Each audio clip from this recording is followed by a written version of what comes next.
વૈરાગ અને વિનય કેળવે છે. આજકાલ ભલાવનારા પ્રોફેસરો વિલાસી જીવન જીવે અને એને હિસાબે શિષ્યોની અંદર પણ એનો સંસ્કાર ઉતરી આવે છે. આત્મવિદ્યાનું તો અત્યારે જ્ઞાન આપવામાં જ આવતું નથી. કેવળ પૈસા કમાવાની વિદ્યા શીખવાડવામાં આવે છે. અને એ વખતે સૌરાષ્ટ્રનો એક ગરીબ બ્રાહ્મણ પોરબંદરનો સુદામા નામે એ પણ સાંદીપનીના આશ્રમની અંદર ભણતો હતો અને એ વખતે ભગવાનને એમની સાથે મિત્રાચારી થઈ છે.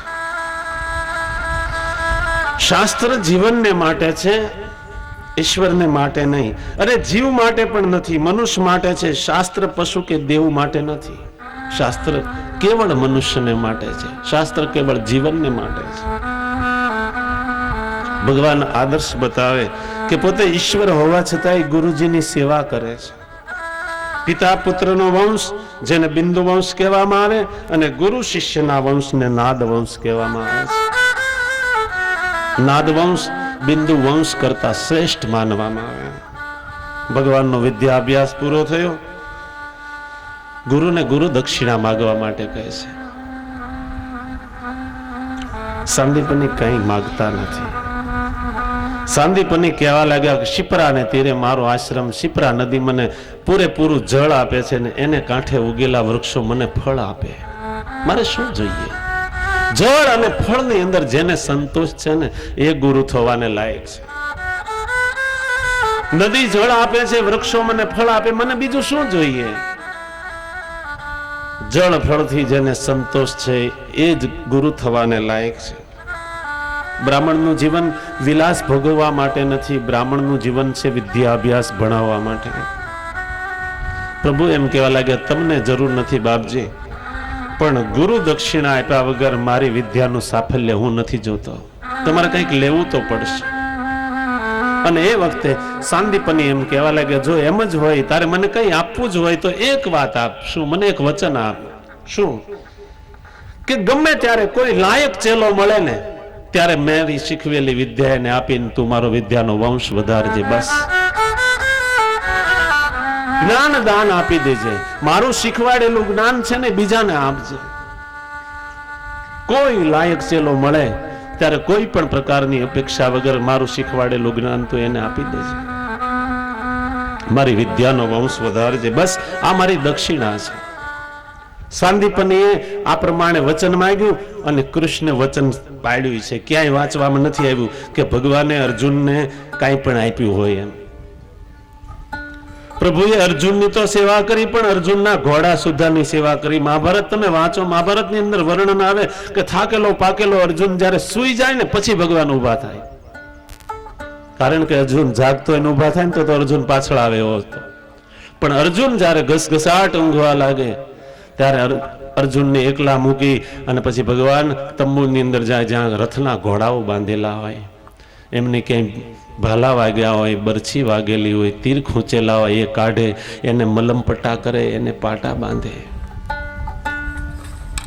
બદલાની અંદર ભગવાને કાંઈ નથી લીધું, કેવળ ગીતાનું જ્ઞાન આપ્યું છે. અર્જુન ભલે કૃષ્ણને ગુરુ માને પણ ભગવાન અર્જુનને ચેલો પણ માનતા નથી. ભગવાને ઉદ્ધવને જ્ઞાન ઉપદેશ આપ્યો, એની પાસેથી પણ કંઈ લીધું નથી.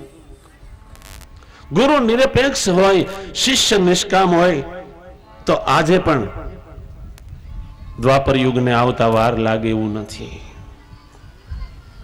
પણ ક્યાંય સંયમ અને સદાચાર દેખાતા નથી.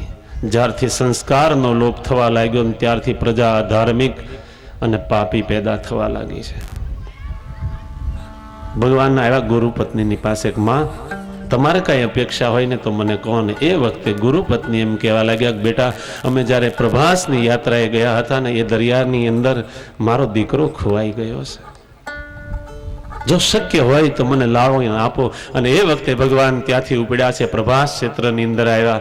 સમુદ્રની અંદર આખા સમુદ્ર ખોળી નાખ્યો પણ ગુરુનો દીકરો મળતો નથી. ગુરુ દક્ષિણામાં બાળક લાવવા આખા સમુદ્ર ઢૂંઢ્યો, સમુદ્ર તો ન મળ્યો પણ પંચજન નામનો રાક્ષસ મળ્યો. એ રાક્ષસને ભગવાને માર્યો, એનું પેટ ચીર્યું તો એમાંથી પાંચજન્ય નામનો શંખ મળ્યો, ગુરુપુત્રનો નામ. અને પછી મરી ગયેલા ગુરુદેવના બાળકને ભગવાન યમપુરીમાંથી લાવી અને ગુરુપત્નીની આગળ મૂક્યો અને ગુરુપત્નીએ એમને પ્રેમથી ઓવારણા લીધા છે, ખૂબ સુંદર આશીર્વાદો આપ્યા. બેટા, આખા જગતની અંદર ભ્રમણ કરજે, કોઈને જેને તારી જરૂર હોય એને સહાય કરજે અને મારી વિદ્યાનો વંશ વધારજે. ભગવાને ગોકુળની અંદર 11 વર્ષો સુધી લીલા કરી અને 14 વર્ષ સુધી ભગવાન મથુરાની અંદર રહ્યા છે. અને એ પછી 100 વર્ષની લીલા ભગવાન દ્વારિકાની અંદર કરવાના છે. ઓમ નમો ભગવતે વાસુદેવાય.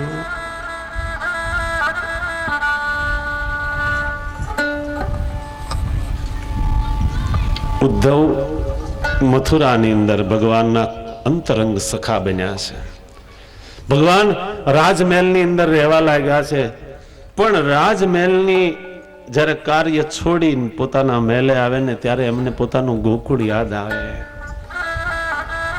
ભગવાનની પાસે વેણુ નથી, પણ વેણુ વાળી રાધાને યાદ કર્યા કરે. એ લોકો શું કરતા હશે?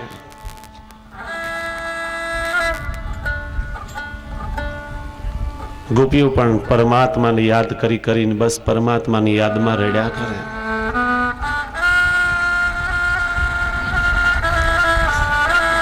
વાસલડી વાગી રે. મથુરાની અંદર ઐશ્વર્ય પ્રધાન છે, ગોકુળની અંદર પ્રેમ પ્રધાન. મથુરામાં અનેક દાસ દાસીઓ ઉદ્ધવ જેવા અંતરંગ સખા એના શ્રીઅંગની સેવા કરે, સર્વ પ્રકારનું સુખ, અને છતાંય ભગવાન વ્રજવાસીઓના પ્રેમને ભૂલી શકતા નથી. અતિશય ઐશ્વર્યમાં, અતિશય સંપત્તિમાં પણ ભગવાન ગોપીઓના પ્રેમને ભૂલ્યા નથી. રોજ સાંજે મથુરાના રાજમહેલની અગાસીમાં બેસીને પોતાના ગોકુળને યાદ કરે. એને એમ થાય કે મારી માં આંગણામાં બેઠી બેઠી રડતી હશે અથવા મારી પ્રતીક્ષા કરતી હશે. મથુરા માર્ગ ઉપર મારા બાળકો મારી રાહ જોતા હશે. મારી વાલી ગાયોનું શું થયું હશે? નંદજી મને યાદ કરતા હશે. આ પ્રમાણે સર્વનું જ્યાં સ્મરણ કરે ને ત્યાં હૃદય ભરાય. એક એકનું સ્મરણ કરતા આંખોમાંથી અશ્રુઓની ધારા નીકળે. નિત્યનો ક્રમ થઈ ગયો છે ભગવાન. એક દિવસ સાયંકાલ અને બરાબર ભગવાન આવી રીતે બધાને યાદ કરતા રડી રહ્યા હતા ને એ વખતે ઉદ્ધવજી આવ્યા છે. ઉદ્ધવને જોતા ભગવાને પ્રેમ દબાયો, આંખો લૂછી નાખી, પણ છતાંય ઉદ્ધવના ખ્યાલ બહાર ન ગયો. ઉદ્ધવને થયું કે નહીં, નક્કી એકાંતમાં બેસીને ભગવાન વારંવાર રડે છે. એટલે ઉદ્ધવજી એમને પૂછવા લાગ્યા, પ્રભુ અમે યથામતી આપની સેવા કરીએ, અને છતાંય મને એમ લાગે છે કે તમારામાં કંઈક અહીંયા ખૂટે છે. અમારું તમને શું તકલીફ છે? રાત્રિના સમયે જ્યારે હું તમારા ચરણ દબાવતો હોઉં ત્યારે પણ તમે ઊંઘમાં રાધે રાધે બોલો. આ રાધા કોણ છે? આ યમુના કોણ છે? એક એકને પરમાત્મા યાદ કરે છે. ઉદ્ધવ સંકોચ છોડી અને પરમાત્માને પૂછવા લાગ્યા, મને કહો તમને કઈ વસ્તુની અહીંયા ખોટ છે? અને એ વખતે ભગવાન બોલ્યા કે ઉદ્ધવ, આજ સુધીની અંદર હું સુખી છે કે દુખી એ પૂછનારો તું મને એક મળ્યો છે. અહીંયા તો બપોરનો સમય થાય એટલે 56 પ્રકારની સામગ્રીઓ મારી સામે ધરી દેવામાં આવે અને આડો પડદો રાખી દેવામાં આવે કે જમી લો. હું એમ નથી જમતો. મારી માં યશોદા મને કેટલી વાર મનાવતી ને ત્યારે તો હું જમતો હતો. મને ટેવ પડી ગઈ છે કે મને કોક મનાવીને ખવડાવે. ભગવાન આજે ઉદ્ધવની સામે રડી પડ્યા. અરે પણ એવું શું ગોકુળની અંદર છે કે તમને વારંવાર રડવું આવે છે? અને પછી ભગવાન ઉદ્ધવને બધી વાત કરે છે. એક એક વસ્તુ યાદ કરી કરી અને ઉદ્ધવને વાત કરે.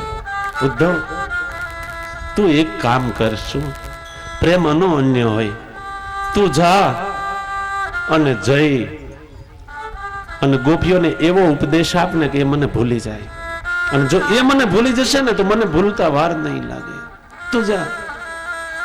અને એ વખતે ઉદ્ધવને એમ થયું કે હું જ્ઞાનનો આચાર્ય અને એ અભણ ગોપીઓ મારું તત્વજ્ઞાન ક્યાંથી જાણી શકશે? કે પ્રભુ હું ત્યાં જઈને શું કરું? આ ઉદ્ધવ નથી બોલતા, પણ ઉદ્ધવની અંદર જ્ઞાન જે રહેલું છે એનું અભિમાન બેઠું થયું છે અંદર. એ ગામડામાં રહેનારી અભણ ગોપીઓ મારા તત્વનું જ્ઞાન ક્યાંથી સમજી શકે? ભગવાન એમ કહે છે કે તું મારી ગોપીઓને અભણ ન કહે. ભલે એ ગામડાની અંદર રહેનારી છે, પણ એ તો ધર્મની ધજા છે, એ તો પ્રેમની ધજા છે. પ્રેમ કેમ કરવો એ ગોપીઓ જાણે છે, બાકી કોઈ જાણતું નથી. ઉદ્ધવ, મને યશોદાનો પ્રેમ અહીંયા મળતો નથી, મને ગોપીઓનો પ્રેમ મળતો નથી. મારા ગ્વાલ બાલ શું કરતા હશે જે મારા વિના ખાતા પણ નથી? અને આ બાજુ પણ મથુરાની એવી દશા છે ને કે ગોપીઓ ભેગી થાય ને પરમાત્માને જાણે કે ફરિયાદ કરતી હોય આવી રીતે એને યાદ કરવા લાગી છે. એ હારે મને મારી પ્રેમ કટારી, હારે મને મારી પ્રેમ કટારી. આમાં એક ક્ષણ ભૂલી શકતા નથી. ઉદ્ધવ, તું એક કામ કર, તું જા વ્રજની અંદર અને વ્રજવાસીઓને સંદેશો આપ અને એવો એને ઉપદેશ આપને કે એવો મને ભૂલી જાય. પ્રેમ અનન્ય હોય. જો વ્રજવાસીઓ મને ભૂલી જશે ને તો હું એને ભૂલી શકીશ. તેઓ જ્યાં સુધી મને યાદ કરતા હશે ત્યાં સુધી હું એને કેમ ભૂલું? અને એ વખતે ઉદ્ધવ એમ કે છે, પ્રભુ એક કામ કરો, શું તમે સંદેશો લખી દો ને, પત્ર લખી દો.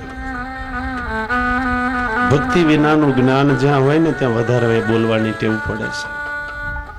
અને એવા જ્ઞાનીની અંદર વાચાળતા વધારે હોય. જ્ઞાન જો ભક્તિની સાથે આવે ને તો એ મૌન રહીને પ્રભુ પરાયણ થઈ જાય. પણ ભક્તિ વિનાનું જ્ઞાન લંગડું કહેવામાં માનવે છે. ઉદ્ધવ કહેવા લાગે, પ્રભુ મને વ્રજમાં મોકલો એ કરતા એક કામ કરો ને, એક પત્ર લખી નાખો. પ્રેમ તત્વનું રહસ્ય હજી ઉદ્ધવ સમજતા નથી. અને એટલે પ્રેમ જે જાણે નહીં એ બીજું શું કરી શકે? પત્ર લખવાનું કહે. ઉદ્ધવ જાણતા નથી કે પ્રેમનો સંદેશો, પ્રેમ કા સંદેશા પાતી ના પઠાય. કારણ કે પત્રની અંદર જે કાંઈ લખાય બધું સાચું નથી હોતું. પત્રની અંદર લખ્યું હોય કે હર ઘડી હર વખત યાદ કરનાર, સંદેશા પાતી ના પઠાય. કારણ કે પત્રની અંદર જે કાંઈ લખાય બધું સાચું નથી હોતું. પત્રની અંદર લખ્યું હોય કે હર ઘડી હર વખત યાદ કરનાર. કોણ હર ઘડી હર વખત યાદ કરતું હોય? વ્યવહાર સાચો નથી તો પત્રમાં લખેલું ક્યાંથી સાચું હશે? અહીં તો ગોપી કૃષ્ણ છે ને કૃષ્ણ એ જ ગોપી છે. તન જુદા પણ જેના મન એક થઈ ગયેલા છે. પ્રભુને એમ કહેવા લાગ્યા તમે પત્ર લખો. અને એ વખતે ભગવાન એમ કહે છે કે મેં ઘણી વાર પત્ર લખવાની કોશિશ કરી, પણ એ માને હું શું લખું કે જે માં મારું મુખનું દર્શન ન કરે એ સિવાય જેને શાંતિ ન થાય એને હું શું લખું પત્રની અંદર? અને ઘણી વાર ભગવાને પ્રયત્ન કર્યા છે, પણ યશોદા એમ લખે ને, માનું નામ મુખમાંથી નીકળે ને ત્યાં આંખમાંથી અશ્રુઓની ધારા ચાલે, કાગળની પર અક્ષર રેલાઈ જાય છે. ઉદ્ધવ, ઘણી વાર મેં પત્ર લખવા કોશિશ કરી. ઉદ્ધવને આશ્ચર્ય થાય છે કે આ વ્રજની અંદર એવું શું છે કે જેને મથુરાના જ વારંવાર યાદ કરીને રડ્યા કરે છે. ઉદ્ધવને એટલો આગ્રહ કર્યો ને ઉદ્ધવ પાસે કહેવરાઈ દીધું કે નહીં, સવારે હું જઈશ બસ. અને ભગવાને આખી રાત એને ઉપદેશ આપ્યો કે જો તું ત્યાં ગોપીઓને મળવા જાને તો એમનેમ જતો નહીં. આલે હું અમારું પિતાંબર આપું છું, આ પિતાંબર પહેરીને જજે. પોતાની વૈજંતી નામની જે માળા હતી ભગવાન એની ડોકમાં નાખી. જોજે મારી ગોપીઓ કોઈને આંખ આપતી નથી, અને તું આ પહેર્યા વગરનો જઈશ ને તો એ તારી સામે જોશે નહીં. આખી રાત બોધ આપ્યો. મારી માને મારા પ્રણામ કહેજે, નંદજીને મારી યાદી આપજે, મારી માને કહેજે મારી ગાયોનું ધ્યાન રાખે. પ્રાતઃ કાળ થયો ત્યાં સુધી ઉદ્ધવ કહેવા લાગ્યા કે નાથ, હવે સૂર્યોદય થવાની તૈયારી છે, હું ઘેર જાઉં, કંઈક સ્નાન સંધ્યા કરું અને પછી જવાશે ને ગોકુળ. ત્યારે ભગવાન અટક્યા છે. ભગવાનને એમ થયું કરે મારો ઉદ્ધવ ભાગ્યશાળી છે કે આવતીકાલે ગોકુળ જશે. ઉદ્ધવને આશ્ચર્ય થાય, કરે આ વ્રજની અંદર એવું શું હશે? અને ઉદ્ધવ ગયા, સ્નાન સંધ્યા કરીને પાછા આવ્યા, ભગવાનનો પોતાનો રથ લઈ અને ઉદ્ધવ જવા લાગ્યા. એ વખતે ભગવાને પીતાંબર અને વૈજયંતી નામની માળા ઉદ્ધવને પહેરાવી અને પછી રથ ચાલવા લાગ્યો. પણ ભગવાન ચાખડીઓ પહેર્યા વગર સેવક રથમાં બેઠો છે અને શેઠ નીચે ઉઘાડે પગે ચાલે છે. ઉદ્ધવને ગમ્યું નહીં. ઉદ્ધવ કહેવા લાગ્યા, મહારાજ તમે આ શું કરો છો? હું તમારો સેવક અને તમે મથુરા નાથ છો ને આ રીતે રથની પાછળ પાછળ અડવાણે પગે ચાલો ને આપને શોભતું નથી. જ્યારે સાચી વસ્તુ સ્થિતિનું ભાન કરાવ્યું ને ત્યારે ભગવાન અટકી ગયા કરે. અને પછી ભગવાન ઉભા રહ્યા. જેમ રથ જવા લાગ્યો, ભગવાન ટગર ટગર એક નજરથી જોવા લાગ્યો. આ બાજુ કનૈયો ગયો ને એ પછી બધી જ કુંજો વેરાન થઈ ગઈ છે. યમુનાના જળ જાણે કે ગોપીઓના આંસુ હોય ને એવી રીતે, અને ગોપીઓ તો બસ રડ્યા જ કરે છે, કેવળ રડે.